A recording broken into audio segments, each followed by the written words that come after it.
Welcome back to the Car Dealer Podcast, where we pick our favourite stories of the week and ask an industry guest to choose which were the best. I'm John Ray, and joining me this week, back from his upper middle class Butlins holiday, it's James Baggett. James, how was your stay in the Greenbelt? I mean, that was quite slanderous towards Centre Parks, John. What you just said. Is it though? Yeah. I mean, No, it's not. It was entirely accurate. Entirely accurate. It was a lovely break, John. But I'm glad to be back, and I've been thrown in at the deep end with many stories from Monday. So it's been a reasonably busy week, isn't it, on the car dealer front? Yes, and of course at the same time we're running up to Used Car Awards, so we've been frantically organising all sorts of things to do with that. We have got a very interesting guest, though, today, haven't we? So we should probably just get to the point rather than me just waffle on about selling very cheap, sub £10,000 used cars, because I'm sure many people want to hear from our guest rather than from us, John. I can't believe you realise that this is the case. It's the case every week, James, but I'm thrilled that you've come to that conclusion today. So anyway, our guest this week is Nathan Coe, CEO of Auto Trader. Nathan, thanks so much for joining us. It's a pleasure. Nathan, lovely to see you. I think what I'm going to do is I'm just going to kick off this podcast. We do cover a summary of the week's story. So I'm just going to do, for those people listening from afar or catching up at another time who might have missed the headlines this week, I'm just going to do a bit of a summary of what's been going on, and then we'll come to you with some questions. So Sure. Auto Trader's been dominating the headlines this week. We picked up on a story over the weekend of some growing discontent in the motor trade about Auto Trader's rollout of Deal Builder. It's a new product that Auto Trader has launched. Car dealers were angry at this mandatory rollout of the product. All dealers are going to have to sign up for it, and it's a very new way of selling cars. Tweaks have also been made to the platform, which includes contact buttons that have changed. Some dealers have told us there's been a drop-off in leads as a result of that. And another problem dealers have been telling us is that consumers now need to sign up for an Auto Trader account before they can submit a lead. And some dealers are concerned that this has caused a drop-off in those leads. There's also a number of dealers out there who are annoyed at price rises over the years and the chance of another one to come in April.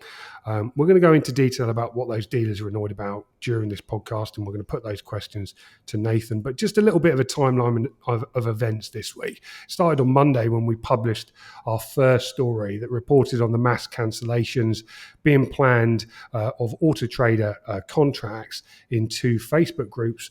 One of those was run by Ibra Mohammed. His group has now gained more than 3,500 members. It's doubled in size this week alone. And he was calling on dealers to join a mass cancellation of Auto Trader contracts at 11:59 on November the 12th, so on Wednesday. He shared emails to send to the company, including our guest today, and Auto Trader has told us off the back of that they have been listening to this feedback from dealers. So then Wednesday came along and we saw evidence in these groups, and a number of dealers called us to say that they had taken action, that they were cancelling their accounts or downgrading them. Umesh Samani, he's the chairman of the Independent Motor Dealers Association. He told us in a quote in one of the stories this week that feedback from IMDA dealers suggested that many had voted with their checkbooks, cancelling or downgrading their packages or reducing the number of cars they advertise on the platform. They said many are also saying that it's not just Deal Builder that's the issue, but a significant decline in both leads and sales generated through Auto Trader. Now, a large number of dealers on Wednesday posted screenshots of their emails to Auto Trader in these private protest groups and showed their request to cancel their contracts or downgrade. One had claimed to have reduced their package, saving them £20,000 a month in advertising fees, while another one had said they'd cut their 70-car advertising package down to 7 cars. Now, despite these claims, Auto Traders told us that they'd seen less than 100 dealers cancel their packages. We did ask about how many had downgraded, but we didn't get an answer on that. But I'm sure we can come into that one now that we're chatting to Nathan. So that just a little bit sets the stall of what's happened this week. Nathan, it's been a difficult week for Auto Trader, I'm sure. But let's go into the detail, and you can give your side of the story. Firstly, are you surprised at the backlash that's happened over the rollout of Deal Builder?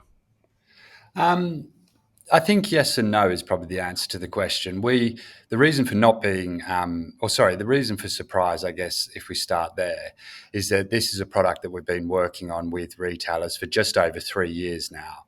And we've been taking on board feedback. Retailers have been opting into it. And by and large, the feedback that we've had from both car buyers and retailers was actually like, I want more deals because these deals really convert quite well.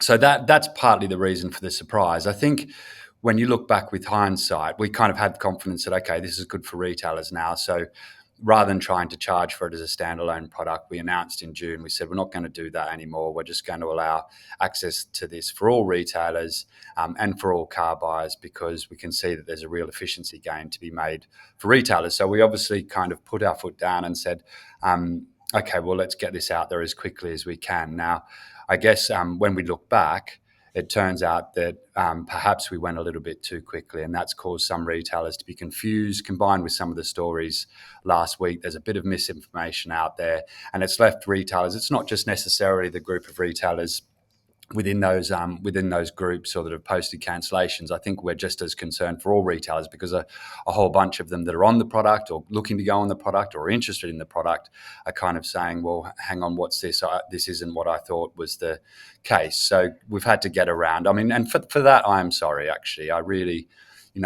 I think you know me well enough, James, is we're here to do a good job by retailers. That's what we pride ourselves on. It was one of my biggest priorities when I was the CEO. So to have caused that confusion and retailers' angst, I am really sorry about that. And I think it is that, probably moving too fast. And then some of the communications, it is a kind of complicated product. And when you combine those two things together, a product that's quite a big change and it rolls out to a lot of retailers, perhaps it's definitely understandable why some retailers have said, well, hang on, what is this all about?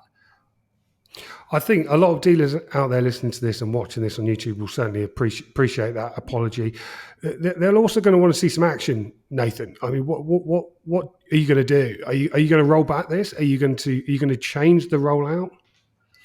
So no, we're not going to. I mean, like I said, if you kind of take where I started, there is rolling back Deal Builder isn't something that we're going to do. We're very convinced that it's the right thing for retailers. It's the right thing for car buyers, and I think we've talked a lot about why it's right for car buyers. Gives them choice, different ways to interact with retailers, get clarity on part exchange values. But that's a bit less relevant for your audience, obviously. I think when it comes down to retailers, we have had so many retailers over the years, and this is even more so the case with the NI increases and cost pressures that they've got, saying, listen, I've got a lot of labour costs. At the moment, it takes me, depending on, probably on an Auto Trader lead, I've got to get 4 to get 1 sale. It's kind of 1 in 4 conversion. For other competitors, it's sometimes as high as 1 in 10. They've said if I can just get that conversion down, but hold my sales at the same level I'd otherwise achieve, then that's a real saving for my business. And when you think about what we're doing, it's not just, it's kind of Deal Builder on top of leads combined with buying signals. I think there has been a bit of a misunderstanding that we're moving to this deals thing and moving completely away from leads. You kind of hinted at it in your introduction there around contact points. This is very much leads plus deals plus buying signals. And the goal of all three of those things is better conversion for retailers, better understanding what they should be prioritizing. So we do believe, that it is the right thing to continue to roll out Deal Builder. I think, but as you said, clearly we need to think about doing that differently because I think that what we're doing is right, and we've worked with retailers for years on Deal Builder, and they really like the product.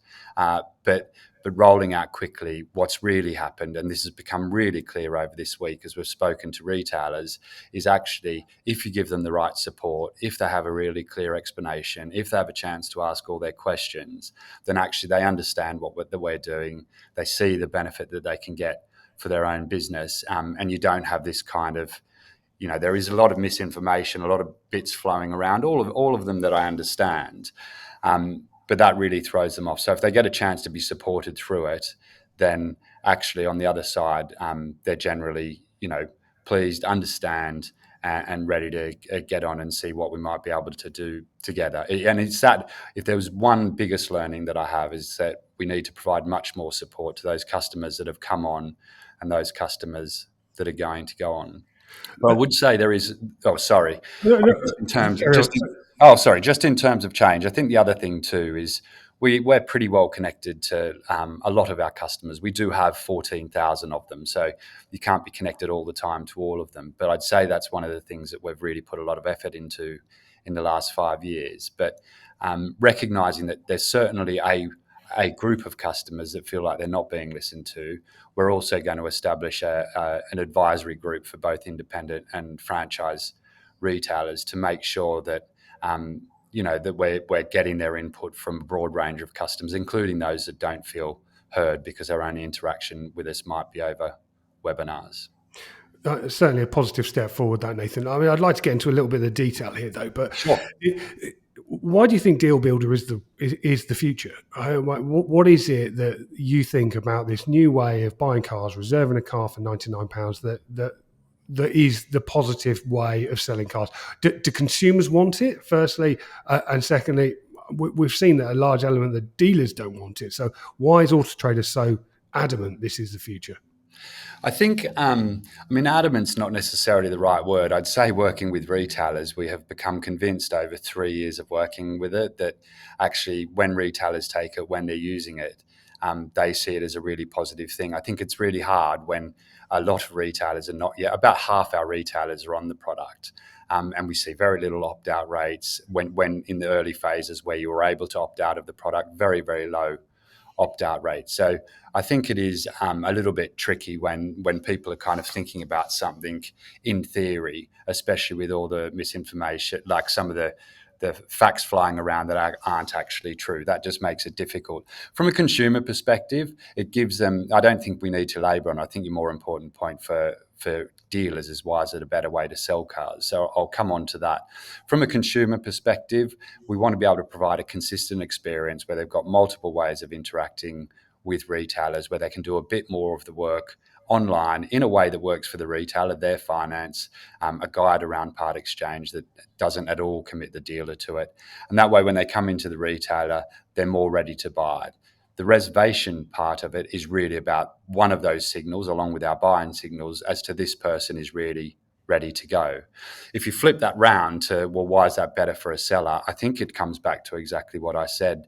For me, it is a really simple thing. It's that when these deals come through, and hopefully now when leads come through with buying signals, retailers will be able to make much better use of their time and convert more of those more quickly into sales with less labour involved, less time, as some car retailers would say, with tyre kickers or people that are low quality, not really interested, not really in the buying funnel. We want to make sure that the very best sales prospects are put in front of our retailers. We really want to improve the quality of what Auto Trader sends dealers already is pretty good quality, but we can make it even better and make their lives easier and give them less work to do. That's pretty much the strategy for Auto Trader, and Deal Builder is part of that.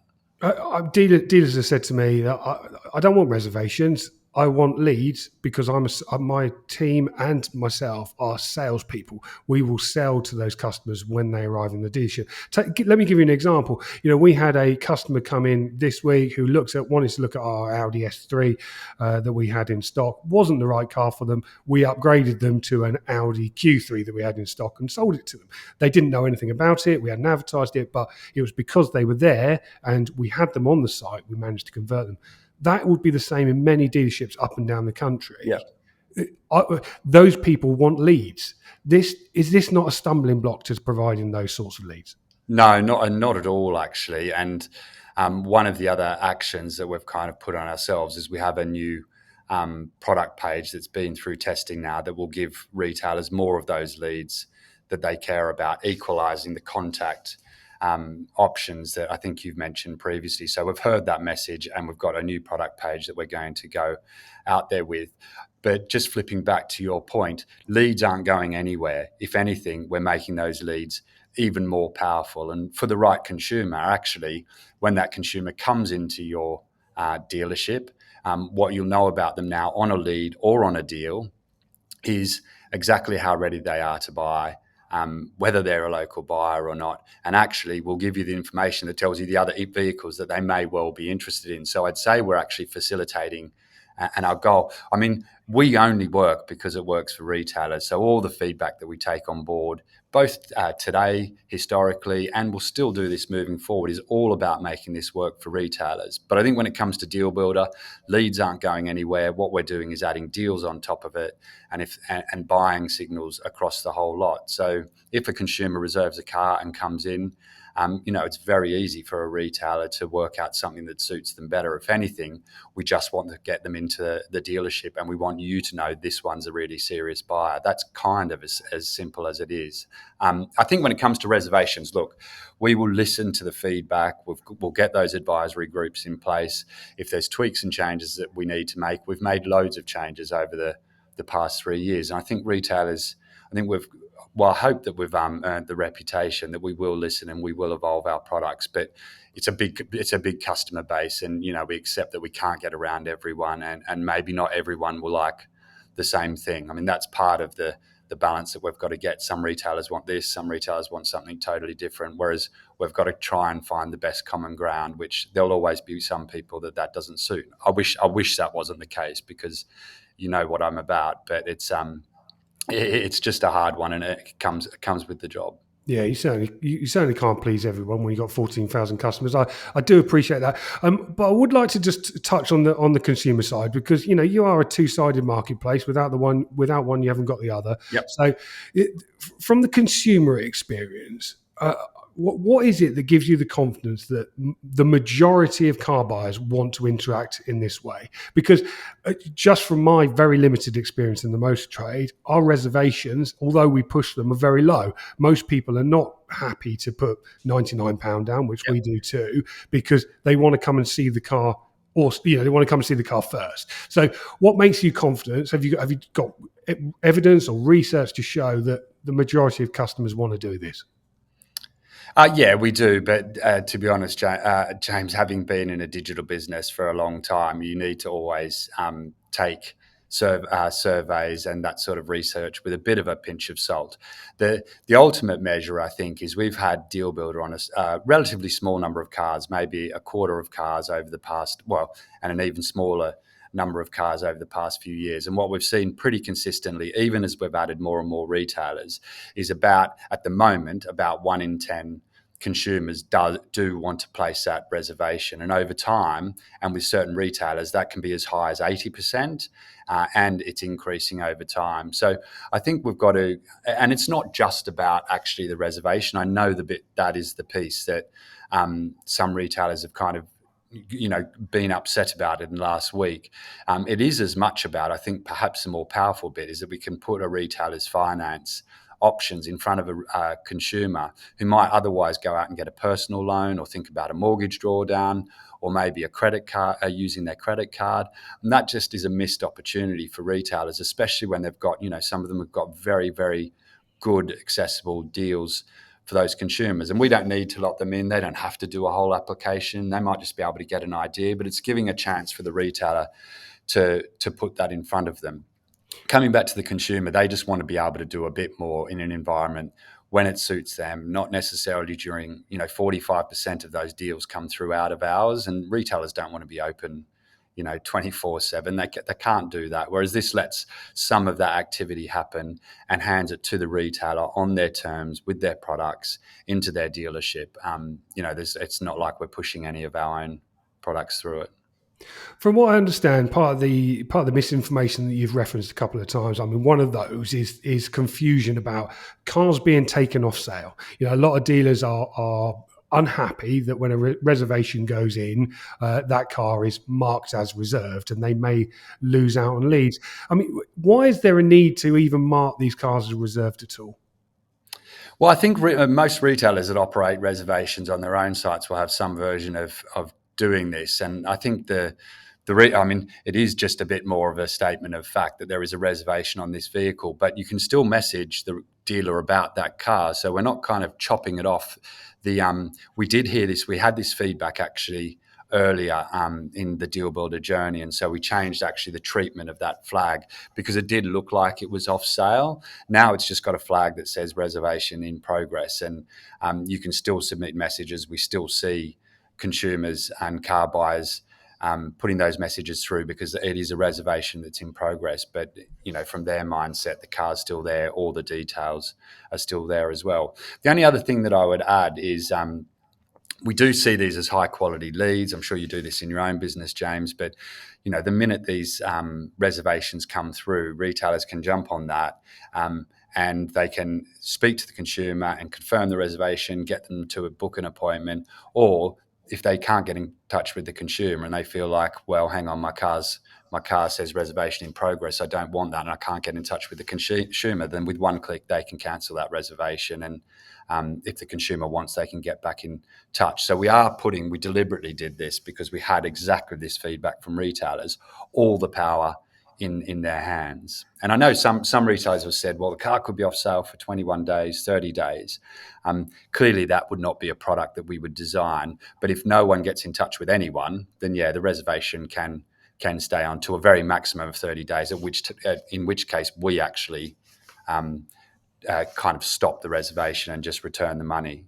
And dealers are not going to be penalised for cancelling one of these reservations, even if they did so immediately in any way.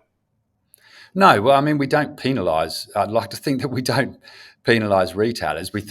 I would say, it depends why it's happening. I mean, if some retailers, really, really don't like reservations and just want to cancel them immediately, that's not going to be a good experience for car buyers. I'd argue that's probably not good for their business. It's also not good for auto traders. So that's the sort of thing that, we will hear that feedback. Of course we will, because I don't want, car buyers on Auto Trader.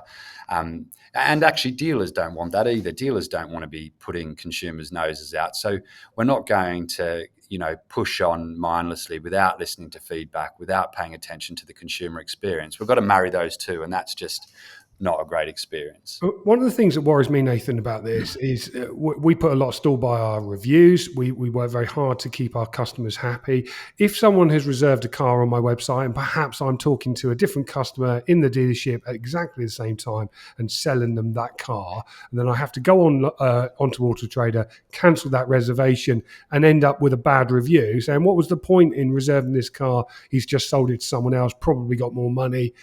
What are Auto Trader going to do about those sorts of reviews? And I have seen evidence, in some of these groups, evidence of that actually taking place, those bad reviews being placed. Yeah. So the one thing I would say on this, James, is going to happen. I imagine it will happen provided that, the way that you run your dealership, the moment that a car is sold, you take it off, you mark it as sold and get another vehicle on.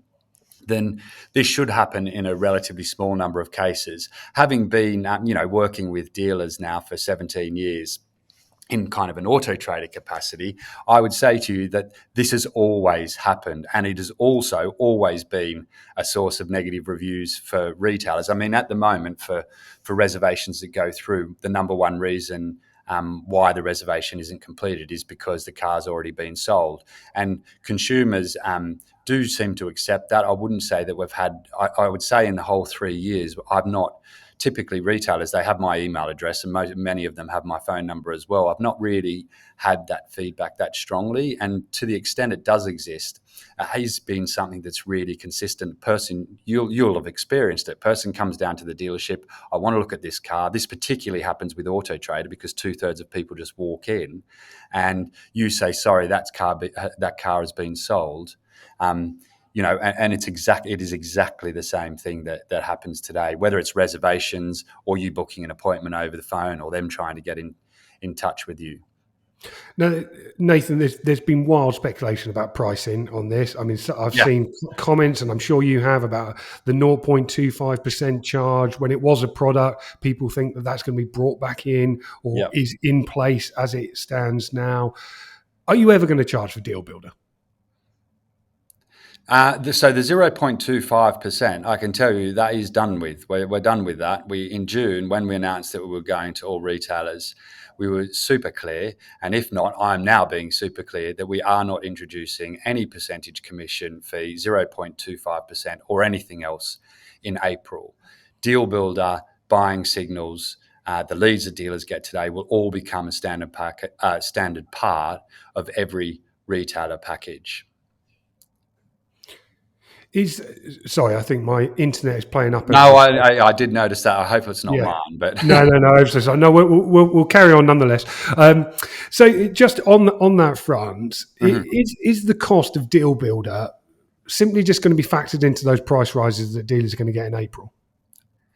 Yeah, we haven't decided on, we review the packages every year, but in short, the answer is yes. I mean, it's not like the packages in April will be wholly dependent on Deal Builder. We tend to take in a whole bunch of different factors because we're not going to say, for example, work out what would it be if it was 0.25% and, let's just include that in April because that's the value of the product. It's far more nuanced than that. So I think Deal Builder, buying signals, that's definitely the product that we're going to include in packages from April. And at the same time, we do review our package prices every year. And I know that, for some retailers, maybe for all retailers, they do find that hard to take, but we do take into account quite a lot. We think about the product and the value of the product to the retailer.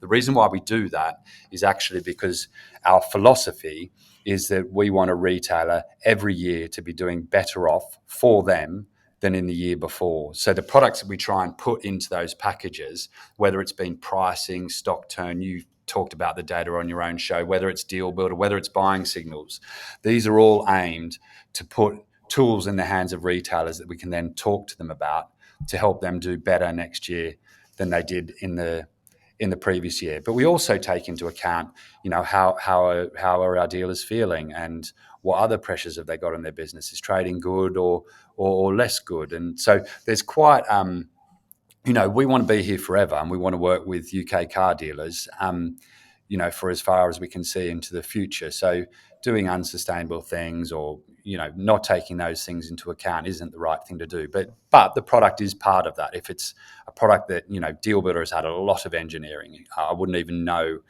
how many millions have been spent on it. But it's just one factor in that. But yeah, there's no percentage charges. Part of the packages, to the extent that it's paid for, it will be about just the general pricing review, which does depend on a lot of things, of which Deal Builder and buying signals is just one.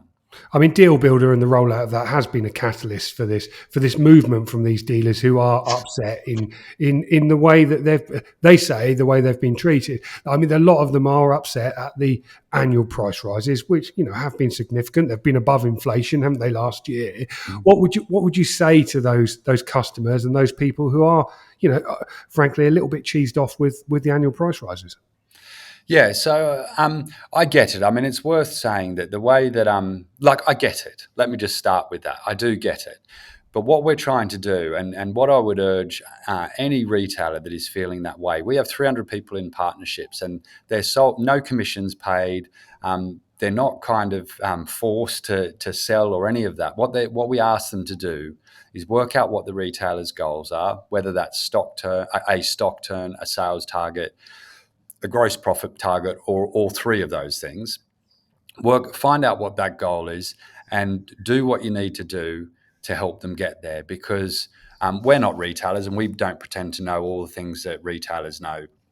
But we do know digital things. We do know about data, and we've got a view on the market that is you just can't get anywhere else. And every year, as we kind of look at those products that we put in, we're looking for more opportunities so that dealers can get more, such that any increase in price that they might get in any given year is something that we can more than offset through partnership. That's really, if people want to understand how do I think about it, that is the answer there. Make sure that we're delivering value, that we're able to grow, because that's part of partnership. We don't want our dealers to grow by inflation. We'd like to grow. We'd like to grow together, and the way that we can do that, and indeed, really, outside of prominence packages, the major way to grow is to make those core packages better, rather than just slicing and dicing and doing standalone products that dealers will find even harder to understand. And if products are just standalone, all our people can't speak to all our retailers about the same tools that they've got in their bag to try and improve their profitability. There's an increasing number of alternatives to Auto Trader these days, Nathan, isn't there? There's lots of places that dealers can spend their money. A lot of your rivals have jumped on these stories this week and the feeling of discontent. Do your rivals worry you at all? I don't know. I think, let me start by saying, I don't think having rivals in business is any bad thing at all. Auto Trader's been really fortunate to be in a really great position. I think it is ingrained in us that we don't take advantage of that at all. I would say actually very often we don't even really recognize it. So having rivals that are trying to do, make dealers' lives easier, grow advertising, that's absolutely fine. But to date, there have been all sorts of people that have approached it in all sorts of different ways. I think for us, we just put our head down and say, do you know what? Our reason to be is to provide a great car buying experience for the UK public, to provide a brand that they can trust, and to help retailers use that along with our tech and data to make more money than they'd be able to make with any other partner, whether that's because of a cost-effective advertising or whether that's because of data tools that we provide. So I think in business you've always got to think about competitors, but I don't think they're a bad thing at all, actually. I just think, we are working hard. We're turning 1,000 people with 400 engineers every single day to try and apply tech and data to make retailers' lives better, because otherwise they wouldn't be able to do that for themselves. And if someone can do that better, or if someone's trying to do that, indeed, we see lots of people helping with data, pricing tools, and very often we actually support them with our data. So no, I wouldn't say, I would never say that I don't worry about competitors, but it's not going to, I'm focused on actually just doing a better job for retailers. And, that's what will make us happy at the end of the day.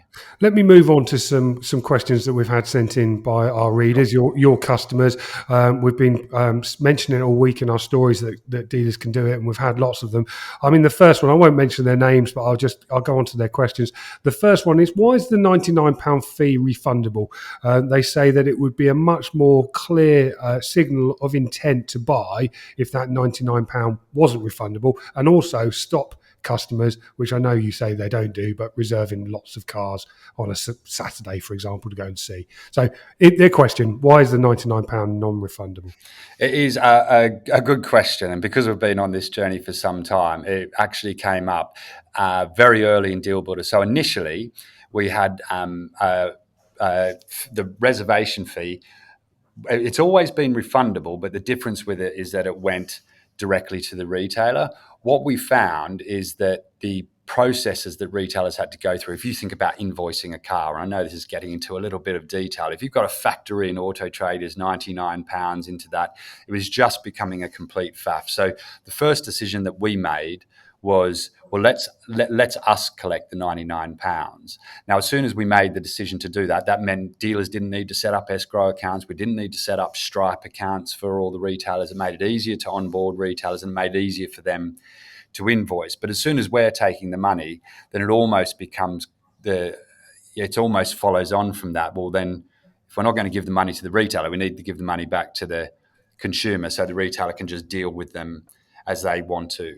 I also think generally when it comes to these things, it does allow the retailer some flexibility. I think some of the problems that you've talked about today actually would be compounded by the fact of if the deposit wasn't refundable. Pardon me. So was something that we reiterated with retailers. At first, we thought it really made a lot of sense for us to take the money, park it in retailers, and then they can kind of factor it in. But it turned out to be one of those things that retailers just said, no, this is just like a total pain. And to get around it, what they were doing is actually cancelling the reservation, but they didn't really want to do that for some of the reasons that were spoken about. So a bit of a long story, but that was one that came straight from dealers, actually. But I do take the person's point, actually. What we have seen, though, I would say, two in one of those reservations convert into a sale. And when you look at the reasons they don't, very often there's as many reasons. I'd say the two biggest reasons is, one, the retailer's already sold the car, or the consumer doesn't like the car that they've got. We don't really see people chancing their arm so much, or just flinging around, these days with, costs of living and stuff. I'm not sure we're seeing people flinging £99 around, even if it is refundable. No, I had Deal Builder turned on my account on Monday because I thought I saw that. I saw that. can't interview you, Nathan, without having it on my own account. But I haven't had a reservation yet this week, so I can't actually comment. But I'll go back to some of these questions. Hopefully, you've had lots of customers into your store, though, James. No comment. In terms of the questions, we've got another one here that says, "Why can't dealers set their own reservation fee now that you sell cars on a huge array of prices on your platform, from the £5,000 10-year-old ones I sell right up to these multi-million-pound ones? Why is £99 fee work across the board? Why can't dealers set their own reservation fee?" So the first thing I'd say about reservations and everything that we do, because I don't want to come across saying, well, these are the reasons why we've got to where we've got to. But if the reasons change, we will change. I think we've shown that. We evolve products all the time. So on this one, we started actually with a 199 reservation fee. Then we changed it down. This was working with retailers. Then we changed it down to 99. The truth is, we haven't actually seen, if the question, I think what that question is getting at, if I'm guessing, is it may be one of administration, but because we're returning the reservation, I'm not sure it really matters. What I think really matters is, well, how much intent is this person really serious or not? And what we've found is, whether it's 99 or another number, actually the £99 seem the optimal level in terms of getting a consumer to signal intent and getting a retailer as many of those deals that convert 2-in-1 as possible. Now, I have had retailers, one of which I'm going to speak to this afternoon, that have said, a particular retailer that has a lot of Porsches and a lot of other very high level brands, that said, well, I'm not sure I want a reservation in progress. Well, their kind of view was, well, the car gets taken off sale for £99. This car's worth 100 grand. Not sure I really want to do that, Nathan. And I do kind of get that. So what we have, so number one, we've treated the reservation, so it just says reservation in progress. People can still get in touch. I think having a look at different reservation fees, that's something that we can definitely dig into. I think the one downside of it, just thinking of the consumer experience and getting retailers as good a conversion as possible, is there is something in simplicity, clarity, and sameness across the board when it comes to running a site like Auto Trader. The more familiar things look, the more likely a retailer is to get that click through. So that's kind of the thing that we've got to balance. At the end of the day, what's in retailers' interest is in our interest as well. But it might be that £99 reservation fee on a Porsche converts exactly the same as it does on a £10,000 car, and so we've just got to work through that together. And at the very least, if a retailer has concerns, test it or test the data. I think this is where it's helpful for people to be on Deal Builder first, and just understand, as you have, that not everything's going to come through as deals. Your leads keep coming through like they used to. It's just leads plus deals, and then hope next week buyer insights. Now, the way your account managers have been explaining to dealers like me that the way this works, and I've heard this from a number of people, and I've heard it from my own account manager this week, is that you need to treat these reservations as leads. So if one comes through, you ring them up and say, "Thank you for reserving your car with me, but we now need to take you through our process." And my account manager said you should probably take another reservation fee, your own deposit. Yeah, I just can't see that working. Surely that just adds more complexity to the whole process of selling a car. Well, I think I'll start with the process. The process of selling a car is complex anyway. I think the point there really is that we're trying to provide some flexibility for people. So we don't want people to feel beholden to, when someone comes in. At the end of the day, that £99 is going back to the consumer, remember? So it's not going into the retailer for the reasons that I spoke about earlier. So I think our point really there is, and actually, I mean, I've not necessarily heard it explained like that, but I don't think it's unhelpful. These are leads. They're just very, very good leads. So once that person comes in, they've got a big signal of intent that they've deposited £99 with Auto Trader. I've seen some comments, Auto Trader wants to get into my sales process. You're changing the way I operate. Your question is exactly right, because we don't want to do that. Once you've got that reservation, we want you to be able to do exactly what you want to do and run your sales process your way and deal with the customer the way that you ordinarily would. What we want you to know is the minute that they come in, this is a good customer, and we should be able to convert them on this car, another car, and I don't need to worry about scribbling Auto Trader's £99 deposit onto the sales invoice, which could, hopefully you appreciate, that could just be a huge pain for retailers. You just follow your process as you want to.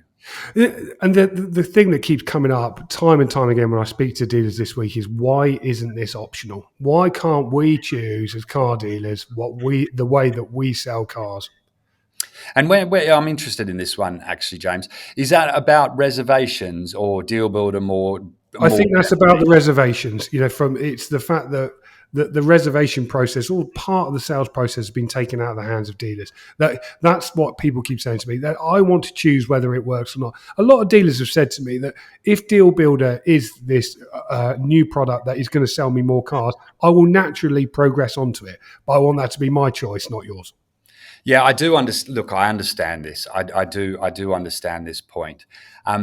When we were rolling it out standalone, the biggest problem that we had is you had two different.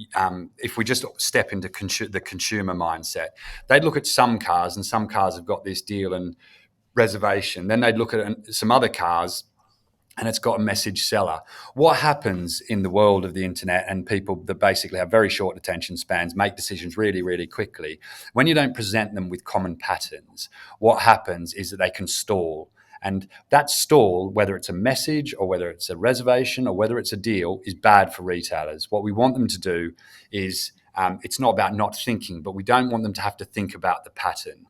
So in order to do that, one way or the other, zero Deal Builder or everything Deal Builder, we need to provide that consistent experience. It is super, super important, and it is the most important thing when it comes to getting any sort of inquiry, whether it's a deal, whether it's an email, whether it's a lead, whether it's a phone call. If you start providing those funny user experiences, and it might sound strange, but users just need a pattern that they can kind of flow through without thinking too much.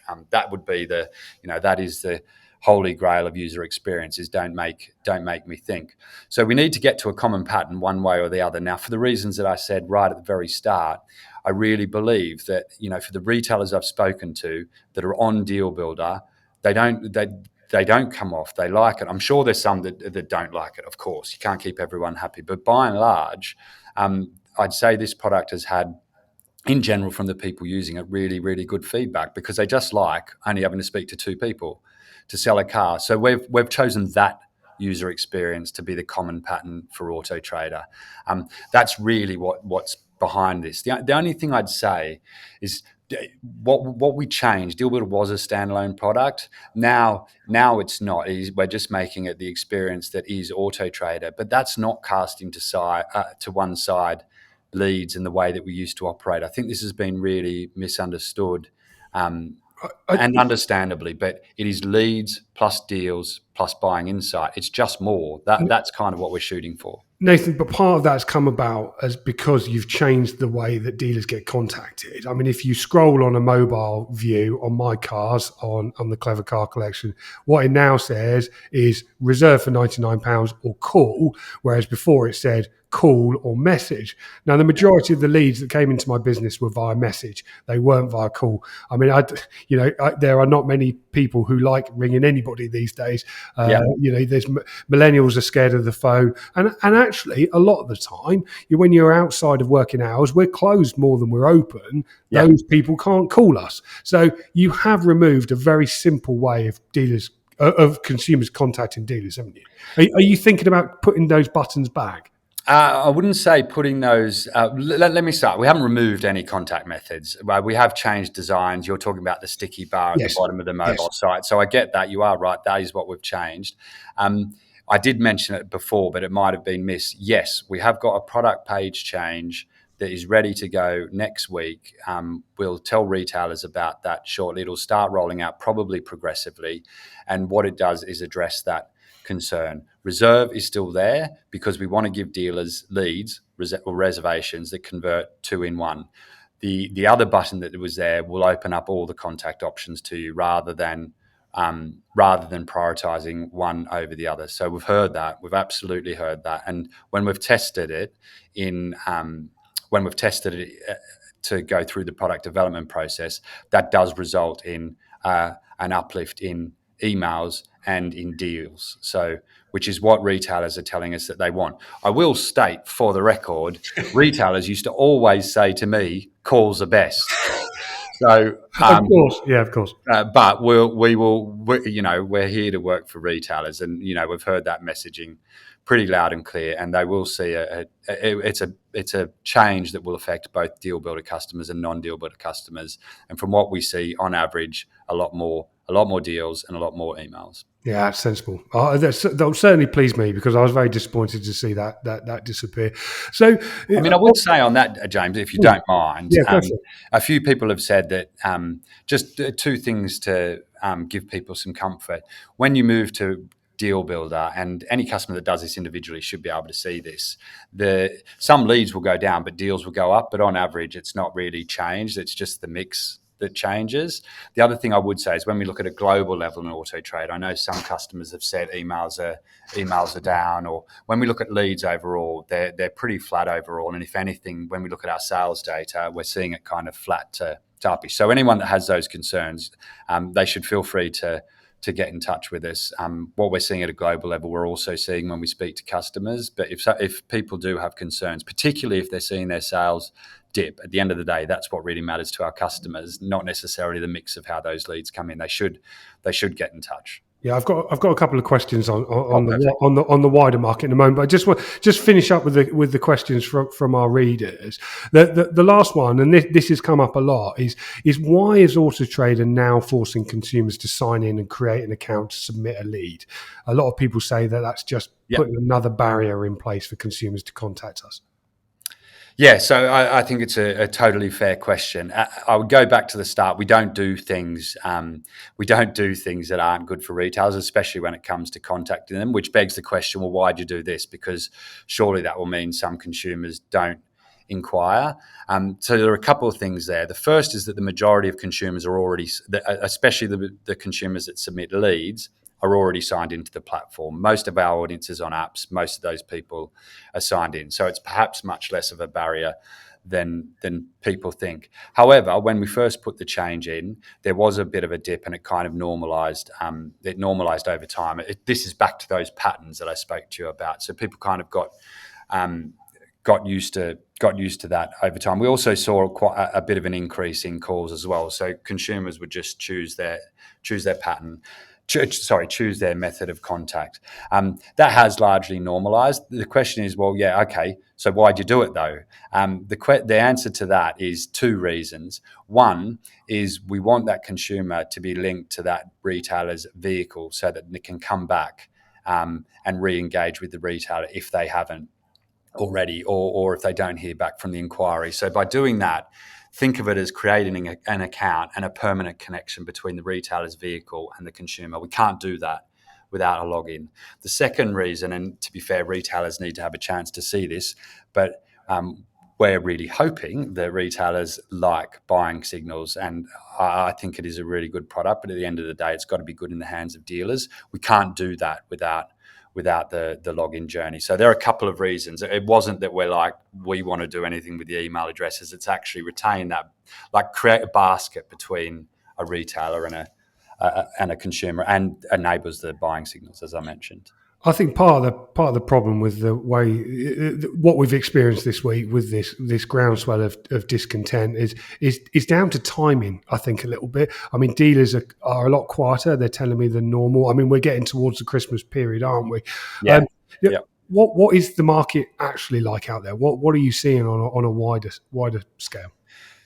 Yeah, so this does tend to happen, but when we look at let me start with our metrics, and then we can talk more about the conversations that I've had with retailers, and they do kind of marry up. I think at a macro level, if you look at the high level metrics, either economically or on Auto Trader, they all look pretty stable. If we look at unique people that are submitting leads, that looks pretty stable. If we look at sales, it looks slightly up year on year.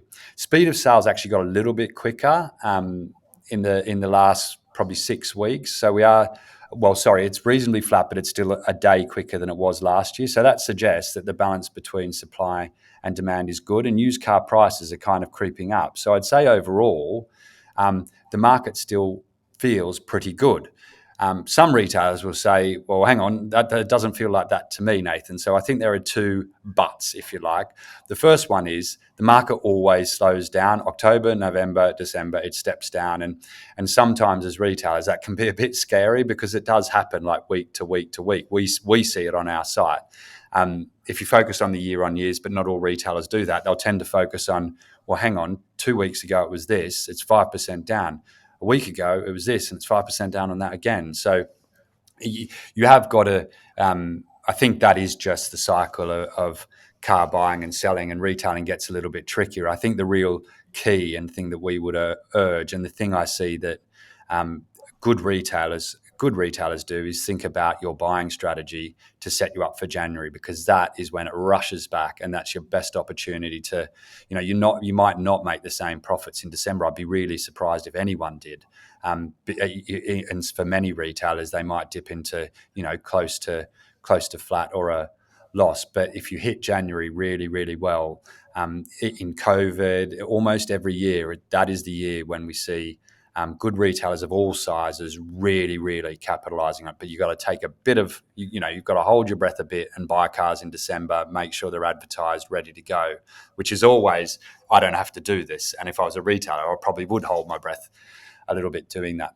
The other thing I'd say that people are saying to me is the NOI increases have been hard, like really hard. And if you've got a big retailer, many of which who I talk to, including smaller retailers, but if you've got a big retailer with lots of staff, that has been a lot to swallow in a business that has 1 to 1.5% margins. And I think people are a bit nervous about what's going to come with the budget coming up as well. So, these are things that could impact the costs of your business, or they could impact consumer demand. So, whilst everything looks pretty good, and I think retailers would say that margin's good, volume's good, wouldn't mind a bit more. There are still a few, hopefully a good opportunity in January. It's not all good. There are a few things in there that people are kind of just thinking about how they're going to navigate. Yeah, we've obviously got that budget coming up in a couple of weeks' time, which will really change things, won't it? What do you think next year is going to look like for the used car market then, Nathan? I mean, what's Auto Trader predicting? So, we'll go out there with more detail on the predictions. So you get the Nathan version based on the numbers that I've seen.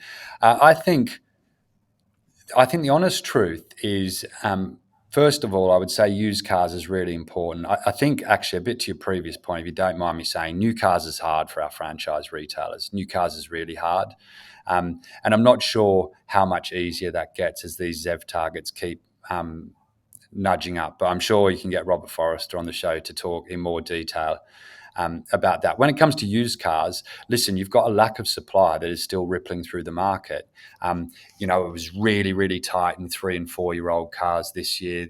That had a bit bigger impact on franchise retailers. Combined with a bit of part exchange, because a lot of cars have gone to fleets and then off to independent retailers. That's going to move through, and you'll probably have a little bit more supply in 3 to 5 year old cars, but we've got a lot more demand there because people can't necessarily afford new cars, especially for some people, they can't afford these electric vehicles. So I think we see demand in the young end of the segment still being pretty strong, but there will be a bit more supply. I think as you get into the 5 to 10 year old cars, which is super important for lots of our independent retailers, you're going to start to see that shortage of stock leaking through there. So I think, get as much of it as you can, because it will be in demand, and it is a good age stock. Not as easy as a young car to prep, but not as hard as a 15-year-old car. Just make sure that you watch your pricing around those cars, because some of the underpricing that we've seen these ripples go through, and this is a perfect example of where we can help retailers make sure they're making as much profit as they possibly can. You don't want to be underpricing into that market, because you'll just see speed of sale speed up, which means you've got to replace the cars quicker when you could have taken a bit more margin and sold it in an amount of time that works for you. So pretty good, actually. All the basics look like they're in place for a pretty robust market. Supply coming back, demand still pretty strong. There is the budget that you mentioned and how that plays out, but I don't think anyone's got any incentive to make it harder for the ordinary person in the UK.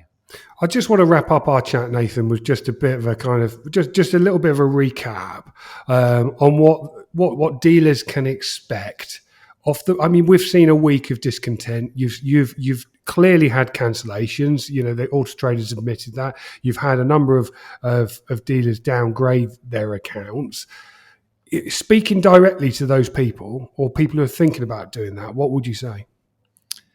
Well, I think I'd start. I think it's relevant for everyone. I mean, if you look at the cancellations, the cancellations that were received are about 59. It's 59 above what our normal level would be. So I think I would be happy to personally speak to those customers, to be honest. But I think it's broader than that, and we've got to think much more broadly than that. And I'd say. We've always listened. I think we showed, in COVID, that was me. That was the first, literally the first 23 days of my tenure, and we forewent 120 million pounds of revenue. Not the greatest decision to make as a newbie CEO. The reason why we did that is one of my goals was I wanted to reset that expectation or the way that people perceived Auto Trader. We've always been here to help, and we wanted to absolutely double down on that. So. And that's what we've been trying to do for 5 years with forums and webinars and sharing data that we used to, you used to have to pay for. It was just inaccessible. So I would say we are here to work with retailers. I guess you'd expect me to say that, but I think we've shown that that's what we want to do. I'm gutted that we've got any pot of retailers that feels like they're not listened to.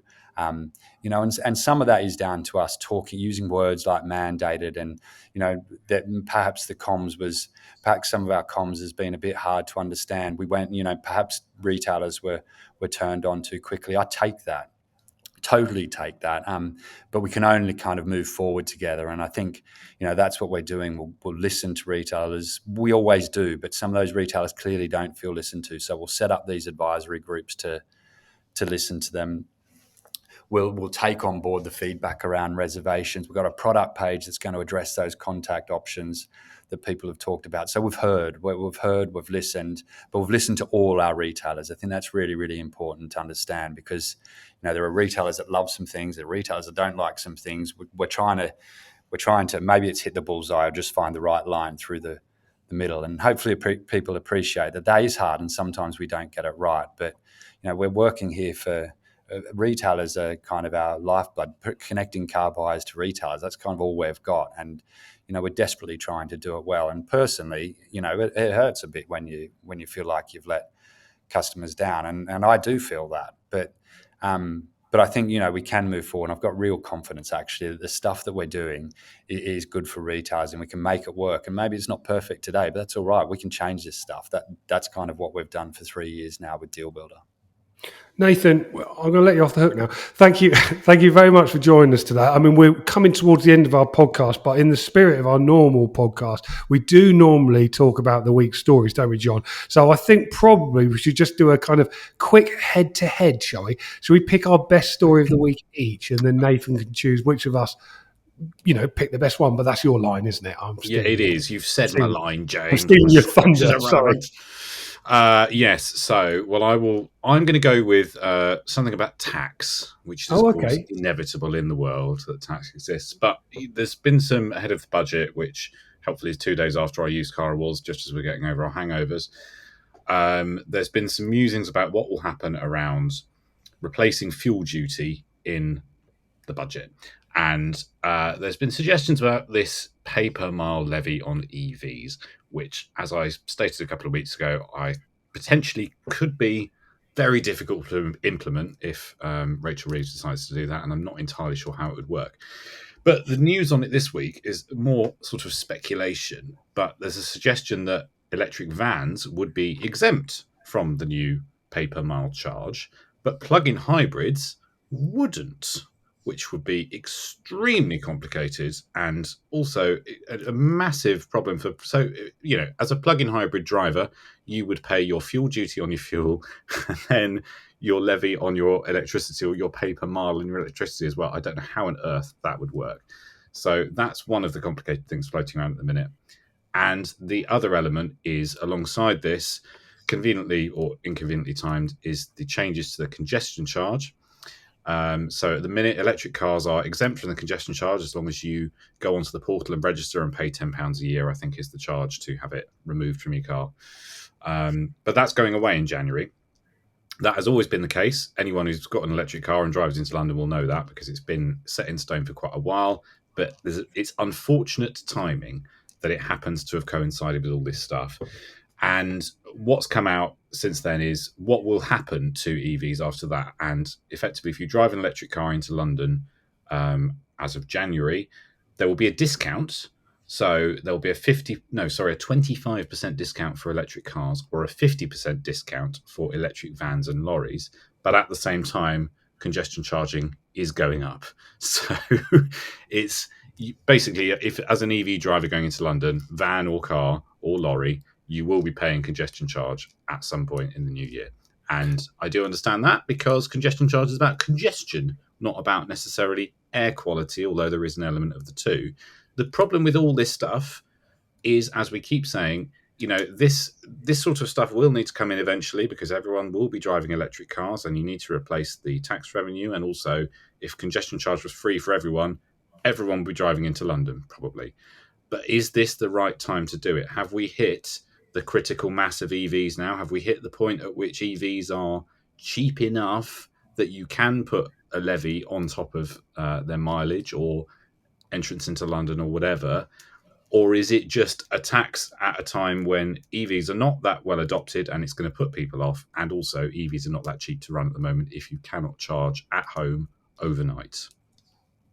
Very nicely summarised, John. Very nicely summarised. I mean, I jokingly say to all of my friends who have got electric cars, it's about time they paid for causing all the potholes that their heavy electric cars make. But I purely do that in jest, as you know, John. No, I was, if anything, I was baffled that they're even considering this. It sounds like, from everything I've read about it, it sounds like the most complicated thing to put in place. I don't know how on earth they're going to do this. You've got to kind of predict how many miles you're going to drive and then pay a top up. I mean, that's not going to work, is it? I mean, they struggle to keep the DVLA running, let alone something like that. It is not going to work. I just think, my other point on this is we don't need any other negative news stories about electric cars at the moment when the market is desperately trying to shift towards it. And we talked, haven't we, recently about Robert Forrester and his concerns for next year with this a third of all new cars being electric. I mean, something like this it's the wrong time. It is absolutely the wrong time. So, yeah, that's my take on it. I mean, Nathan, what's your take on this? I mean, and the wider EV market. I thought you had to put your proposal forward first, James. But I agree with John. This came out interestingly on the day that we have to announce publish results, and I jumped onto Radio 4, and the only thing they wanted to speak about was it because it broke on the same day. And I just find it, I totally agree with you. I just find it, well, both of you, I just find it baffling. And I feel for new car manufacturers because I think the used car EVs are all right and they compound these things in, but it can have an effect on the pricing of a used car if effectively it's going to become more expensive. But we've got these targets held against manufacturers of 28, 33, and they don't stop there. They keep going up towards 100 set by the government. So then to have a pence per mile tax put in place that makes, whether you like EVs or not, actually, if you think about it from a manufacturer's perspective, a tax that makes those cars even more expensive because they already cost more, the targets and it, I don't know. I think that's a fair response. Yeah, that is a very fair response. Let me move us on to my story of the week, and then you can choose which one's your favourite. I've picked a results story, and it's because it's one that I've been waiting for. It's a set of accounts I've been waiting for some time. It's Tom Hartley Jr.'s accounts for 2024, and I mean, if I'm honest, they're absolutely incredible. This is a dealer that sold 105 cars in 2024. Okay, many of them were incredibly expensive vehicles. He clocked up revenues in the year of 173.2 million, but his profit before tax was a staggering 3.5 times higher than the year before at a whopping £32.3 million. Now, this is the guy who ended up selling Bernie Ecclestone's 69 car collection. It was sold to the Red Bull Air for what was believed to be more than £500 million. It doesn't say in his accounts, John, quite how much money he got for that deal. But you can probably guess it was 3.5 times the year before. So that's probably a very good indication how much money he got. He is an incredible operator. We did a video with him, didn't we, a year or so ago, which is on our YouTube channel, which you can find. Shows how passionate he is, how knowledgeable he is about those cars. But I just think he has to be celebrated. That is an amazing achievement for one man and a very small business he's got actually in terms of team size, to clock up those sorts of results that are bigger than most franchise dealer groups. I mean, I was just going to put that in perspective. I mean, Motorpoint's results out of this week as well, aren't they? And they had a rise last year, an 80% rise on profits, but theirs was 3.6 million. So he's basically nearly 10 times the profits of Motorpoint, which sold 32,900 cars. It puts it into perspective, doesn't it? He's not really selling cars in a way, is he? He's sort of, it's almost like when you watch Selling Sunset or something rather than, Yes. His average profit per car, John, £307,000. I mean, that's not bad. I mean, I'll be happy with £307, let alone 307,000. Incredible results. So, yeah, fair play to Mr. Hartley Jr. there. But that's my story of the week. Nathan, any comments on that one? Yeah, I mean, I remember a few years ago, I was up at Tom's property. Probably the best place to photograph a car in the whole of the UK.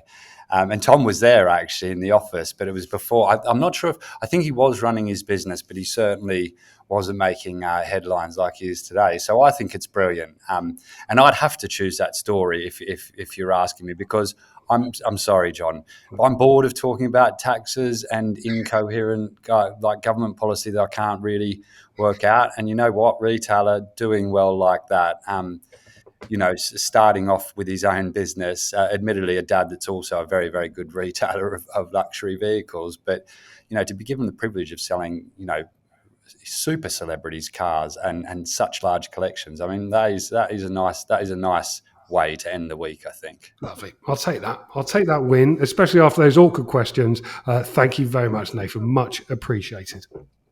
I think pleasure. Well deserved, James. Very well deserved. Thank you.